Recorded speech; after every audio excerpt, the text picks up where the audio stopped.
Bonjour, je m'appelle Julien Pénaud et je suis responsable de la coordination agriculture chez Total Energy. Donc, je m'appelle Sébastien Evin, je suis le président du CIRPA, association regroupant 350 experts de la communication agricole. Bonjour, je m'appelle Marie-Claire Martel, je suis la présidente de la coordination des fédérations de culture. François Purseigle, professeur des universités à l'École nationale supérieure agronomique de Toulouse, chercheur associé au Centre de recherche politique de Sciences Po Paris. Bonjour, je suis Gwénolène David, directrice générale d'Arsena, qui est le Centre national des arts du cirque, de la rue et du théâtre.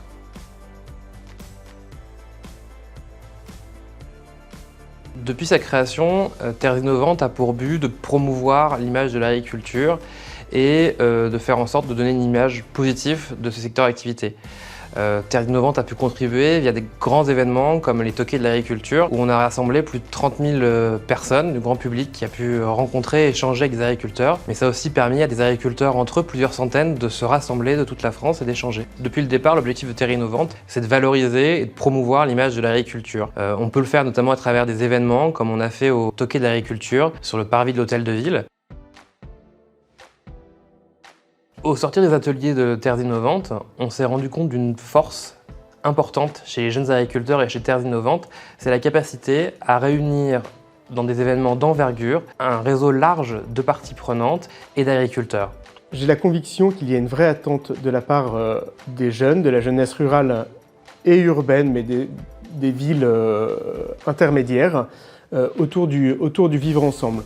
Une des clés de succès pour un événement, c'est d'être rapide.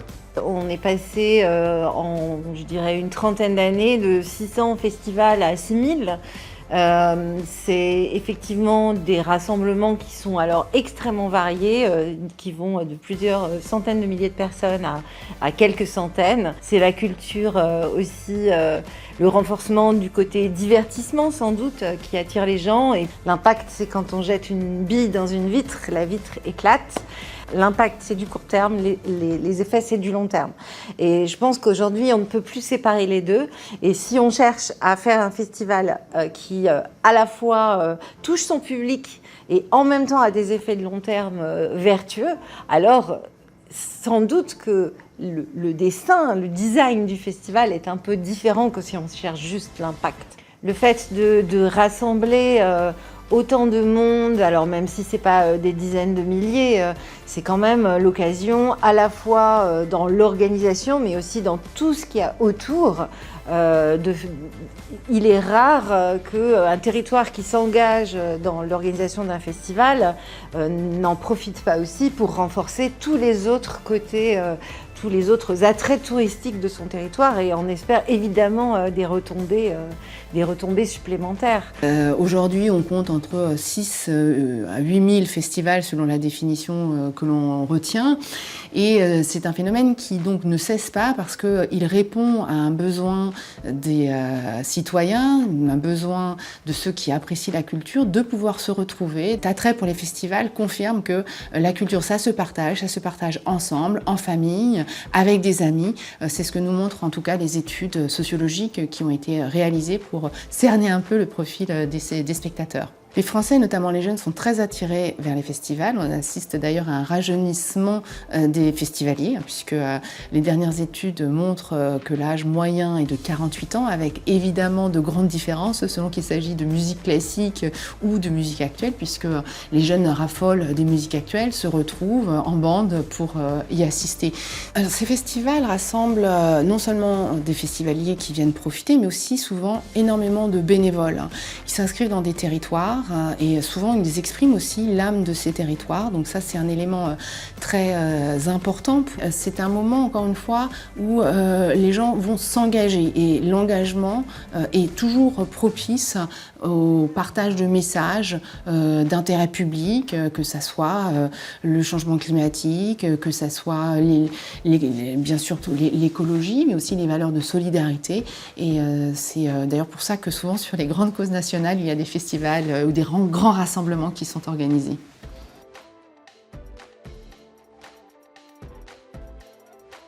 on s'est rendu compte qu'il fallait qu'on aille vers les territoires pour rencontrer notre cible, qui sont les jeunes de 20-35 ans, qui vivent dans des villes moyennes, qui vivent proches du secteur agricole, mais qui ont parfois des difficultés à trouver des passerelles pour échanger avec elles et bien comprendre l'agriculture en France. Il y a plusieurs jeunesses très différentes d'ailleurs dans notre pays.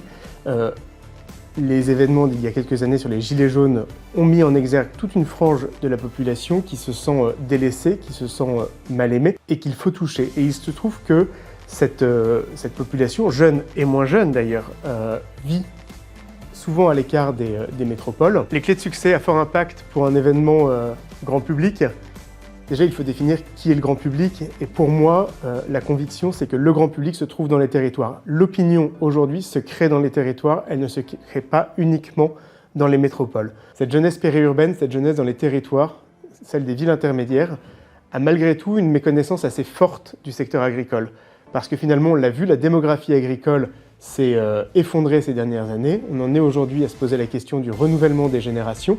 Donc comment est-ce qu'on fait pour les attirer? Comment est-ce qu'on fait pour leur expliquer ce qu'il se passe à quelques dizaines de mètres parfois de chez eux? Le fait de vivre quelque chose en commun est éminemment attractif. Les jeunes sont à la fois bénévoles sur ces festivals, ils vont aussi en tant que public évidemment, mais ils sont aussi souvent les organisateurs de ces festivals. Jamais l'agriculture française n'aura été confrontée à des mutations démographiques comme celles que nous vivons aujourd'hui.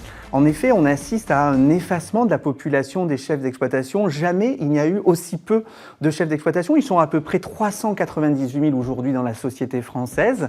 Je ne crois pas à une césure entre la société avec un grand S et les agriculteurs. Les agriculteurs et leurs familles incarnent la société tout entière. La plupart du temps, les conjoints, les conjointes, les enfants d'agriculteurs ne travaillent pas sur les exploitations agricoles ou ne travaillent pas forcément dans le secteur agricole. Donc finalement, la famille agricole, elle incarne la société. Je pense qu'il n'y a pas un métier en agriculture, il y a des métiers de l'agriculture qui attirent aujourd'hui de nouveaux publics, mais qui par contre, ces nouveaux publics recherchent dans les exploitations agricoles autre chose que ce qui est peut-être en place. Ces exploitations qui ont été pensées pour un papa, une maman et un fiston et qui doivent être peut-être remodelées. Donner envie de rester dans ce secteur à de nouveaux publics, eh bien repenser les exploitations agricoles pour qu'elles puissent coïncider finalement et être le réceptacle de nouveaux projets agricoles. Parce que cet appétit de culture, cet appétit de rassemblement, cet appétit de partage se déploie partout, donc pas uniquement dans les grandes agglomérations,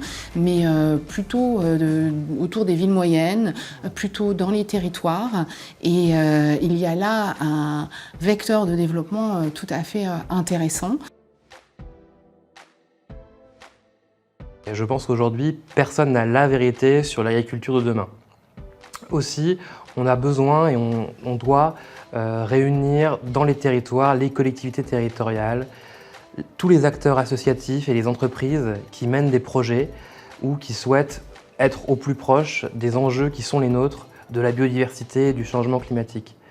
On doit aussi s'appuyer sur les acteurs de la recherche, les instituts techniques bien sûr du monde agricole, mais aussi la recherche publique à travers l'INRAE, et pourquoi pas la recherche universitaire. Depuis 2016, on s'est centré sur des acteurs très proches du monde agricole, mais je pense qu'aujourd'hui, Terres innovantes doit s'ouvrir à des nouveaux acteurs qui sont un peu plus éloignés peut-être au premier abord du monde agricole, mais qui sont confrontés aux mêmes problèmes d'adaptation au changement climatique, de réponse aux exigences sociétales ou de réponse à la perte de biodiversité. Le secteur agricole se voit plus petit, plus faible, moins attirant qu'il ne l'est réellement. À partir de là, le fait de se positionner, c'est vraiment quelque chose qui est compliqué. On est plutôt taiseux dans le secteur.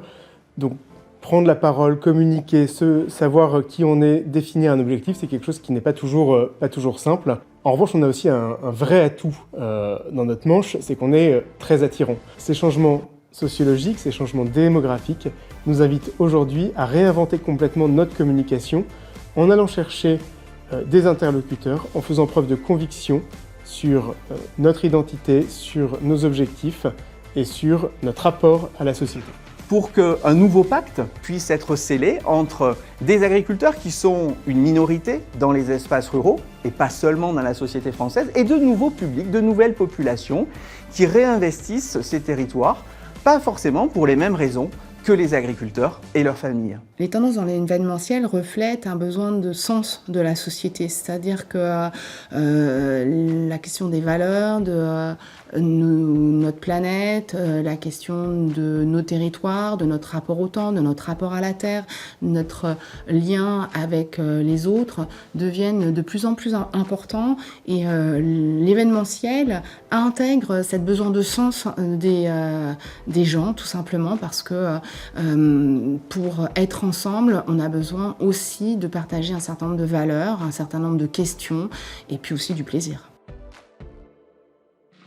Pardon. On peut couper les deux.